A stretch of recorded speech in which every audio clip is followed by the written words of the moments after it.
Hello, good morning, જય શ્રી કૃષ્ણ. કેમ છો તમે બધા? સ્વાગત છે અમારું આ નવા મસ્ત મજાના વ્લોગમાં. તો જો અત્યારે વાગી ગયા છે 7:30 અને અમારે મસ્ત મજાની સવાર પણ થઈ ગઈ છે. અને સુરત દાદા પણ જો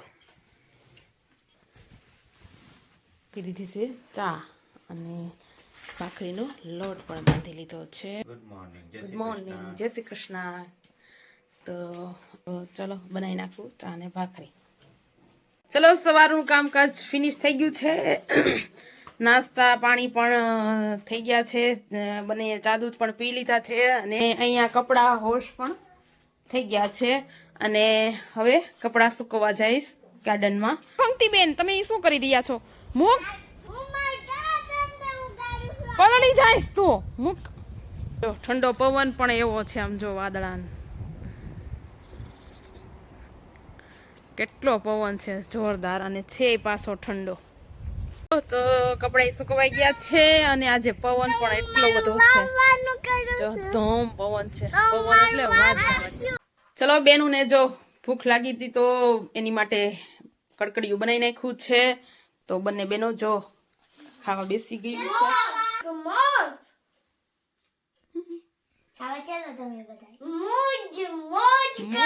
મોજ. અને અહીંયા જો મેં ઘી ગરમ કરવા માટે આ બટર કાઢી લીધું છે ફ્રીજમાંથી. આની પ્રોસેસ કઈ રીતની કરવાની એ હું તમને હમણાં આગળ બતાવતી જઈશ. અહીંયા જો મેં આવી રીતે બટર કાઢી લીધું છે. જો પીગળી ગયું બધું. અને 5 બટર હતા, 250 ગ્રામના 5, મતલબમાં કિલો તો ફાઇનલ, કિલો ઘી તો નીકળશે.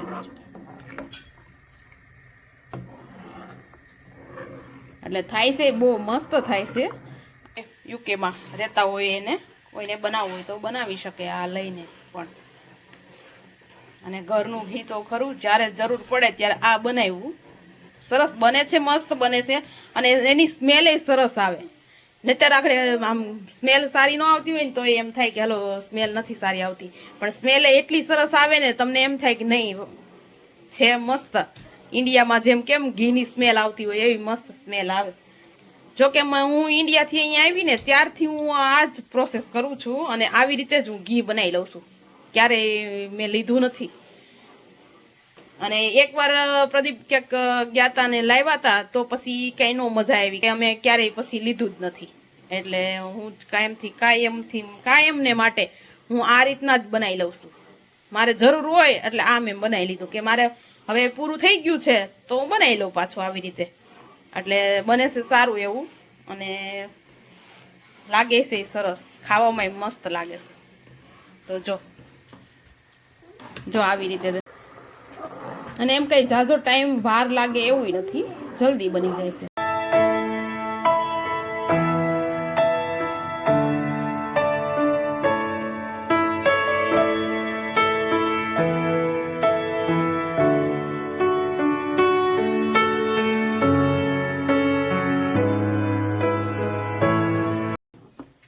બસ થોડી વાર છે એટલે બની જશે. કારણ કે બનવા આવે ને એટલે ત્યારે થોડોક ઉભરો આવે આવી રીતે, તો એને હલાવતા રહીએ. થોડોક ગેસ ધીમો કરી દો તોય ચાલે. તો હવે આ છે ને બની જ ગયું છે મારે. જો થઈ ગયું છે. આવી રીતે જોઈ લેવાનું. જો આ પછી આ નીચેનો ભાગ આ હોય ને કીટાનો ભાગ, બસ આવી રીતે જો લાલ જેવો દેખાઈ જાય એટલે બસ આ ઘી થઈ ગયું કહેવાય. આ જે ફોહા હોય એ પણ બેસી જાય નીચે. ધીમે ધીમે કરીને થોડું હલાવતા રહીએ એટલે નીચે બેસી જાય.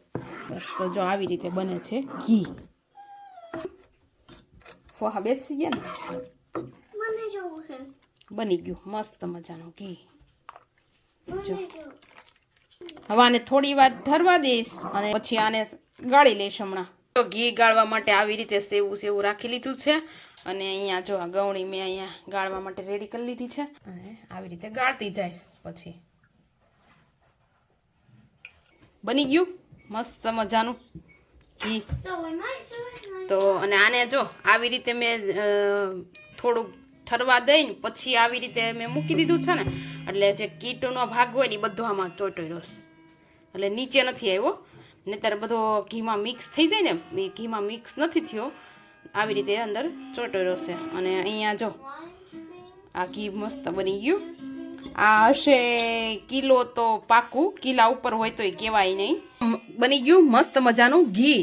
પણ યુકેમાં રહેતા હોય, બટર મળી જાય ઘી બને એવું, તો આવી રીતે બનાવી શકે છે કોઈ પણ જગ્યાએ હોય. એટલે બસ મારા ઘીની પ્રોસેસ પૂરી થઈ ગઈ.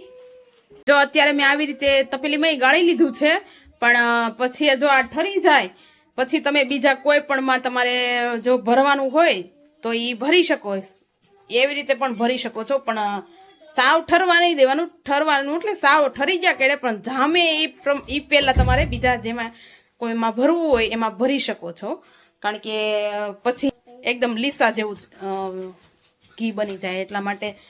ચલો તો જો અત્યારે જાવશું ગાર્ડનમાં જાય અને ફણસી લેવી પડે એમ છે, તો ફણસી લઈ આવું. ને સાંજનો પ્રોગ્રામ ફણસીના શાક બનાવવાનો છે. તો અત્યારે વાતાવરણ પણ જો ફરી ગયું સાવ, અને પવન પણ ઠંડો છે ને.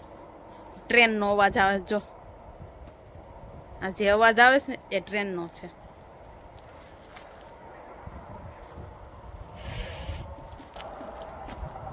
જો ફણસી લઈ આવશે, તો જો લઈ આવી ફ્રેશ ફણસી. આટલી અત્યારે લઈ આવી, આટલી આ પરમ દિવસની લીધેલી પડી છે જો. એટલે અમારું શાક આરામથી મસ્ત મજાનું બની જશે. જો સાવ ઠંડુ થઈ ગયું છે. હવે આને છે ને ઠંડુ થઈ ગયું છે ને, એટલે આને આમાં લઈ લઉં છું.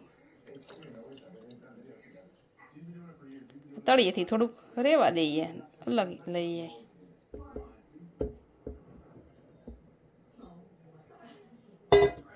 તો જો થઈ ગયું ને મસ્ત મજાનું યલો કલરનું. જો ફણસીને આ રીતે કટ કરી લીધી છે, ને અહીંયા તેલ પણ આવી ગયું છે. તો એને વઘારી લઈએ. અંદર મરચી અને આ તલ.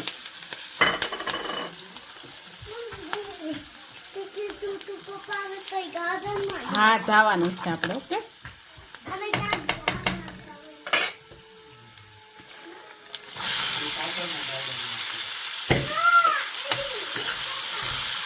તો જો આવી રીતે ફણસીનું શાક આવી રીતે વઘારાય છે. આમાં જો કોઈ ટમેટું નાખવું હોય તો નાખી શકો તમે.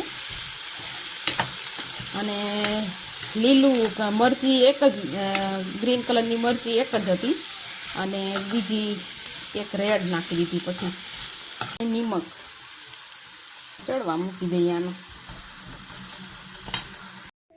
ચલો જો રસોઈ બની ગઈ છે, ફણસીનું શાક.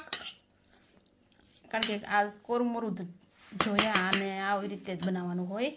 અને રોટલી મસ્ત મજાની રોટલી, અને અથાણું કેરીનું, આ પંક્તિનું દૂધ ને ગોળ.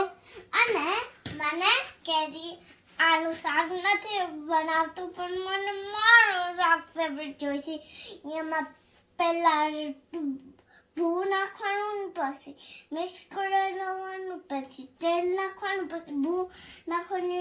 ઓ માય ગોડ, એવું હોય? ભૂ નાખવાનું, તેલ નાખવાનું નહીં? હા, પછી રસો નથી બનાવતા, પછી એની માથે જાજુ ભૂ નાખવાનું, એટલે જાજુ રસો થઈ જાય. તો એની અંદર કટકટ પાણી થઈ ગયું. પણ મમ્મીએ તો પનીરનું ઘી બનાવી દીધું છે, એટલે પનીરનું ઘી બનાવી દીધું છે. બટરનું ઘી બનાવી દીધું છે. પણ એટલે મને ઓલું શાક જોઈશે, એની માથે ચણા. પછી ચલો એની વાતો કઈ ખૂટવાનું નથી મારે. હાલો ચલો, મારી વાતો ખૂટશે, એની વાતો ખૂટશે નહીં. તો ચલો આવી જાઓ તમે લોકો પણ જમવા. અને વાગી ગયા છે 7, પોણા 7 થયા છે. આજ તો વહેલું છે, અને આમે આજે સુરત દાદા છે ને, એટલે થોડુંક એમ લાગે કે વધારે અંજવાળું છે. તો ચલો જમી લઈએ, અને આવો તમે પણ જમવા. તો વિડીયોનો અહીંયા એન્ડ કરું છું. તો મળીએ નવા બ્લોગ સાથે. Good night, bye bye and take care.